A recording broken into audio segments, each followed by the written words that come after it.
Pernah kepikiran nggak sih, kenapa semua gadget kita, mulai dari HP sampai laptop, semuanya butuh jenis listrik yang spesial buat bisa nyala?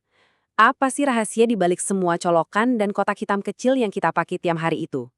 Anda pasti pernah kan ngerasain charger HP jadi agak anget pas lagi ngecharge? Atau bertanya-tanya kenapa laptop nggak bisa langsung dicolok ke tembok tanpa adaptornya? Nah, jawabannya ada di sebuah proses konversi daya yang super penting. Intinya tuh soal transformasi ini, mengubah listrik yang liar dan naik turun dari stop kontak, yang kita sebut AC, menjadi daya yang tenang, stabil, dan searah, atau DC, yang jadi makanan utama semua perangkat elektronik kita. Inilah peta perjalanannya. Oke, kita mulai dulu dari dasarnya ya. Kita harus paham dulu nih perbedaan antara dua jenis arus listrik ini. Inilah akar masalah yang harus dipecahkan. Jadi, listrik yang keluar dari stop kontak kita itu jenisnya AC atau arus bolak-balik. Sesuai namanya, arusnya itu bolak-balik terus, maju mundur. Ini bagus banget buat ngirim listrik dari pembangkit yang jaraknya jauh. Tapi, sirkuit elektronik di gadget kita itu nggak ngerti bahasa AC. Mereka butuhnya DC, arus searah, yang ngalirnya lurus dan stabil ke satu arah saja. Terus, gimana caranya kita mengubah arus yang plin-plan ini jadi setia pada satu arah? Nah, disinilah pahlawan super kecil kita beraksi, komponen bernama dioda. Dioda itu, gampangnya, adalah komponen elektronik yang fungsinya kayak pintu tol satu arah. Dia cuma bakal ngebiarin arus listrik lewat ke satu arah, tapi bakal ngeblok total kalau arusnya coba balik arah. Simple tapi dampaknya luar biasa.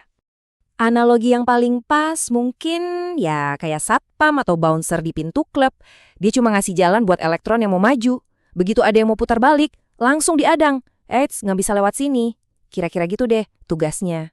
Nah, dengan si dioda ini, kita bisa melakukan proses yang namanya penyearahan.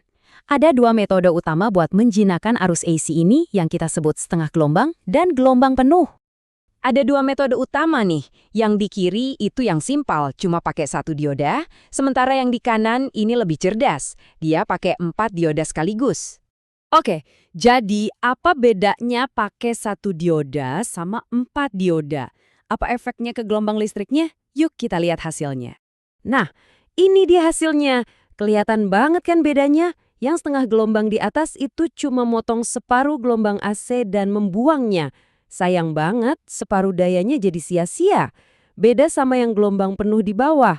Dia dengan cerdik membalik bagian negatif jadi positif. Jadi nggak ada daya yang terbuang. Nah, inilah yang namanya penyiarah jembatan atau bridge rectifier. Dan ini yang jadi standar di mana-mana. Keempat dioda ini kerja bareng kayak tim polisi lalu lintas yang super efisien. Mereka mastiin semua bagian gelombang AC, baik yang positif maupun negatif, diarahkan ke jalur yang sama. Hasilnya, output DC yang jauh lebih baik. Dan ini bukan cuma teori loh. Angkanya bicara sendiri. Lihat deh perbedaannya. Penyearah setengah gelombang efisiensinya cuma di angka 31,8%. Sementara yang gelombang penuh jauh di atas, 63,7%, hampir 2 kali lipat. Efisiensi yang lebih tinggi ini artinya lebih sedikit energi yang kebuang jadi panas. Makanya adaptor modern bisa makin kecil dan gak gampang panas. Oke, sekarang arusnya sudah searah. Beres dong? Eits, tunggu dulu. Tugas kita belum selesai. Masih ada satu masalah kecil. Arusnya ini belum benar-benar mulus. Outputnya itu belum jadi garis lurus yang rata. Bentuknya masih kayak gini, kita sebutnya DC berdenyut. Ibaratnya ini jalanan yang masih banyak polisi tidurnya. Arus yang naik turun kayak gini masih terlalu kasar buat komponen elektronik yang super sensitif di dalam gadget kita. Nah, untuk meratakan semua polisi tidur ini, kita butuh satu sentuhan akhir, proses penyaringan atau filtering. Caranya gimana? Kita tambahkan satu komponen lagi yang namanya kapasitor.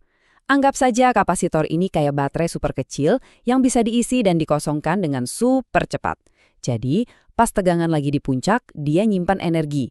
Terus, pas tegangannya turun, dia ngelepasin energi simpanannya buat ngisi lembah itu. Hasilnya, arus DC yang jauh lebih mulus dan stabil siap dipakai gadget Anda. Nah, sekarang mari kita lihat lagi gambaran besarnya. Seluruh perjalanan listrik dari stop kontak di dinding sampai akhirnya bisa menghidupkan perangkat Anda. Seluruh proses penyerahan dan penyaringan inilah pahlawan tanpa tanda jasa yang bekerja tanpa henti di dalam setiap charger dan adaptor yang kita punya. Sebuah tarian elektronik yang mengubah energi AC yang liar menjadi daya DC yang tenang dan stabil yang menjadi nyawa bagi dunia digital kita. Jadi, lain kali kalau charger Anda terasa hangat, sekarang Anda tahu ada pabrik kecil yang lagi kerja keras di dalamnya. Nah, setelah tahu ini, kira-kira proses tak terlihat apa lagi ya yang terjadi di dalam perangkat yang kita pakai setiap hari? Itulah serunya dunia rekayasa elektronik.